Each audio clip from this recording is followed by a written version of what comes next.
Rebecca. Hi, Melissa. How are you? I'm good, but I'm actually working with a firm admin right now, and they're looking for an expense report, like basically a way to see their expenses and what has been billed and what's been like paid already. Can you help me with that? Yeah, absolutely. That sounds like actually a great use for our new Lean Insights custom reporting capability. Ooh. So let me go ahead. Let me share my screen. You're probably, you're working with the operator who's probably in the report section looking for something about expenses. And so what we're going to do, we're going to go into this My Custom Report section, and we're going to build something completely from scratch. So we're just loading the editor. What you'll see here, we've got now a new dashboard. So let's call this our expense report. And then, what you'll see, I can add a whole bunch of different kinds of items. What kind of data are they looking for? Well, I think probably a table because they're getting ready to like send money back to their vendors for like hard costs that their clients have reimbursed them for. Okay, that makes sense. So let's start by adding a data table here. And what I'm going to do, you're going to see we've got a bunch of different data sets. There's a lot of different information here. What I'm going to do, because we're talking about expenses, I'm going to start with our activities data set. And what I'm going to do, I know we're talking about expenses, so I know I'm going to need activity type. What do you think? They probably want the date and the description. Do they Oh want yeah. anything about the user? Um, Maybe the user, probably the client matter as well. Okay, perfect. Let's see. I'm also going to bring in the invoice status because you told me you wanted to know, what's been paid, what's been billed.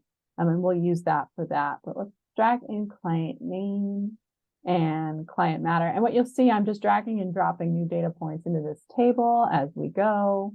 And Awesome. then, so those will populate when it's done loading. But what I want to do, this is all activities. Really what I want to do is limit this down to just expenses. So I'm going to go in and just say the activity type equals expense. We're going to apply the filter. And then you'll see now we've limited down the data set that's available here. I'm also going to make the table a little bigger. The other thing I'm going to do, because really wasn't thinking about the order, I'm going to move the columns around. So I kind of get, client name, matter name, activity type, date, description, and then our invoice status. So we've just got kind of in a logical order in the table. Oh, perfect. Yeah. Um, So it looks like this is a pretty big table, but I think that they're sort of looking to do this on maybe like a monthly or a quarterly basis. Is it possible to filter by date? yeah. Is it something where you think they're going to want to look at it? Like I might want to look at it every month, or I might want to change the time period on a regular basis. It'll probably be like needing to change the time period on a regular basis, is my guess. Okay. Well, then what we should do, let's go in and add a date filter. And I'm just going to put that to the top because usually we want to filter at the top. And then are they interested in when the expense happened or when the expense was invoiced? That's a good question. Probably when the expense was invoiced. Okay, perfect. Then we're going to use the invoice date for that filter. I'm just going to do some quick customization to make the formatting in the right format. I'm also going to do that on the table here. What you see me going in and just changing, there's a lot of customization in all the fields, but I'm just changing to the right format. And then let's say I want to look at it for the last 30 days. I can then go in and use the date filter, and you'll see the table gets a lot shorter when we look at the last 30 days there. Oh, And then perfect. just to highlight also, the reason I added invoice status is because you said they wanted to be able to see things that have actually been paid. Invoice status of close is going to tell me that the invoice has been completely paid off. An invoice status of open might tell me, yeah, we billed it, but we haven't seen it yet. So I've thrown that in there. We could explicitly filter this table if we wanted to on one of those statuses. I don't know if that's of interest or not. Oh, yeah. I mean, I guess that would be helpful if they have a mix of things that are paid versus not, because ultimately the what we're trying to do is reimburse our vendors for expenses that our clients have paid us for. Okay.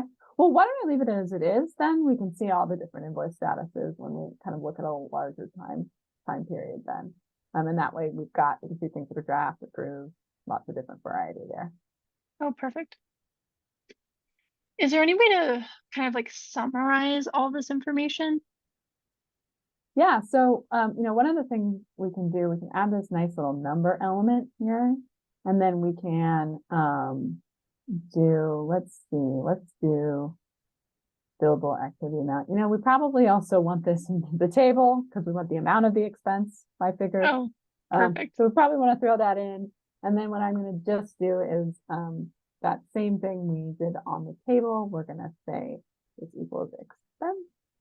And then at the top, now we've got a summary of the total amount of expenses. And I'm just going to make this easier for me to read. And then you've got the table below. It's got all the details in it.